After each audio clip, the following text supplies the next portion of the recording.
So here's our start point for today. The Bishop's View at Gauntmoor Head. It's a really good idea just at the moment because it is stunning up here. Absolutely marvellous view, free parking, and all of Antrim laid out before you. Say hello to the Bishop for now. Oh, there, my friends, our little ridge on the horizon. That's our target for today, the Devil's Thumb. No idea how I'll get there yet, but hopefully there'll be a mappy type thing, and there we go. So, there's our view of the day, and our start point, Gauntmoor Head. So, from the Bishop's View, there's a footpath all the way along the side of the escarpment. This is not one for those who don't have a head for heights, because beyond that fence, it's straight down to oblivion. So, I'm walking across. This is a circular walk. I should make up the Bishop's Road right up the top there, but I'm hoping there's a turning on the right through the trees that will take me up to my ultimate destination, which is the top of that ridge there on the Devil's Thumb. Cheers! Basically walk from stile to stile across open sheep. There's plenty of sheep paths to follow. The sign does say stick to the fence line, but the sheep know where they're going, so I can't follow this route. Here's one stile. Another little crevasse, and over to the other one. You just know at the top there won't be one of these. The sign does say follow the fence line, but at this point the fence line does a sharp U-turn and starts heading down towards the coastal plain again. So I am going to follow what appears to be a well-beaten track across there, and no doubt it'll all fall apart around my ears, but we'll see how we go. Mile 1. Don't forget to look at the view, it's why you're up here. As the video says, this is working farmland, so I'm not going to patronise dog owners because you're up here in a walk with a dog owner. But Sean and his buddies here are your friend. They do make the woolly super highway for you to follow. Let's just hope there's not another barbed wire fence before I get to the forest, eh? So, as I've been a good agnostic boy and not kept to the righteous path, there is of course no stile here when I reach this fence. I figure I've got to be the other side of this burn to give myself the best chance of getting up the other side and up to the Devil's Thumb. We shall see how we go. Following the stream seems a good idea, but we'll see how we go. By the way, crossing the barbed wire fence was a bit of a cluster. Got a hole in my shorts, small hole in my leg. And here we go, into Mirkwood. Of course, now you're in the trees, Sean and his ladies are no longer guiding you, so you don't get the path of least resistance. You get the skitty-ass deer path, so you're down at the will and wit and whim of Bambi and his buddies. But there's still some nice views every now and again. But it's a very different terrain here. And this is what I read about Bambi and his mates. See, I've got myself to the Bishop's Road again, and it's really steeply downhill, but I know there's a road that goes across the bottom and up the other side to where I need to be, but I don't want to lose and gain all that height. So I'm going to wander here up the Bishop's Road. If it all goes Pete Tong, I can just follow the road back to the car. Imagine getting put out here as a duty in this, because you are miles from anywhere. Winner, chicken dinner. Bambi and his mates laid a false trail for me, little kids.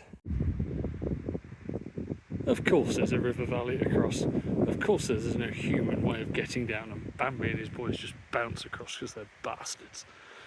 I shall follow this uphill because I know the road's only a few hundred yards to my left, and hopefully it might narrow up a bit.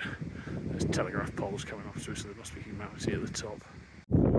So, despite my foolish efforts and ignoring Sean and his ladies, I found my way back to the Bishop's Road. I'm going to go up to the top and have an investigate to see whether it's worth carrying on, because I'm over 2 miles now, so it looks probably another 2 miles to the top of the other side, so I don't know if I've got an 8-mile day in me after the off-road shenanigans I've just been doing. Sean and his mates think I'm stupid. They're probably right. Still, I'm back on the road, following it like I probably should have done in the first place. Going up here to see the beginning of what somebody nicely calls an easy route. We shall see. Because there are still views, but I'm not very sure extending this walk I should probably go that way. So what you can hear babbling behind me is quite a benign stream that you probably think, oh, I could leap across this somewhere, and not like a quarter of a mile down there. It's in a bloody great valley that you can't cross with telegraph poles that you can see the top of from the sides. So I've walked up here. It's a mile and 3/4 to the lake, so I think, damn it, day's me own. Do it the sensible way from now on. If you see the route I took, probably don't take the route through the forest unless you're a real nutter, because it's not the way forward. Now here comes a guy who's worked hard for his lunch, because I was in first and second gear all the way up to the Bishop's Point, and this guy's motoring along like it's a day in the park. Fair play to him, that's what I say.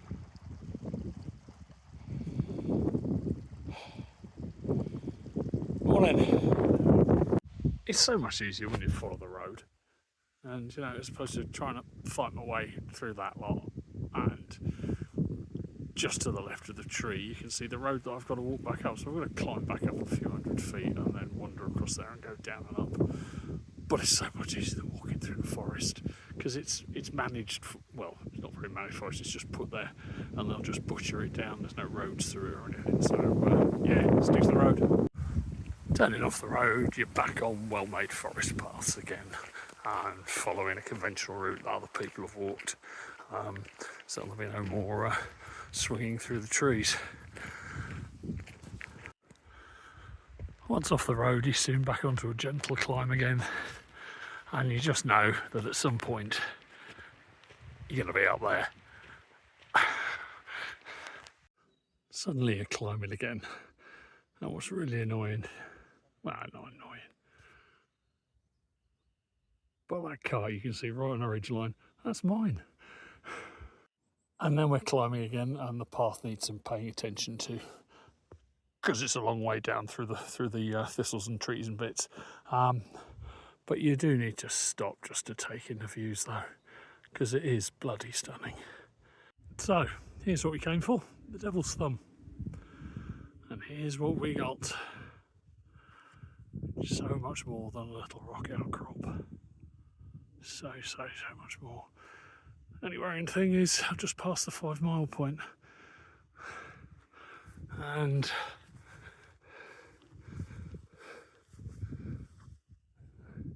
you can just see in the dim distance my car.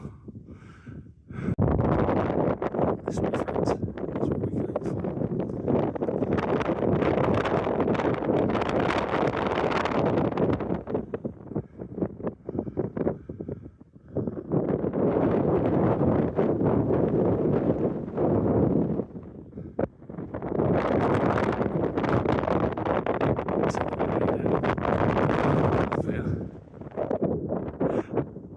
There's a car park which faces a road. So, made it. Didn't bring a rod, no fishing, probably out of season anyway. Oh no, 1st of February to 31st of December, yay. Paddy, you could have warned me. So now, to plot a route back, not through a forest, not off-road, just a nice easy route back to the car. I'm over 5 miles in, I'm probably going to be a bit bush-tuckered by the end of it. Still, let's see how we go. Cheers now. It may be a long, dull road walk back, but there are rewards. Sadly, that and over the horizon is the way back to my car. So, from where the road crests the hill, which my car is just the other side of, we have walked with this beautiful backdrop all the way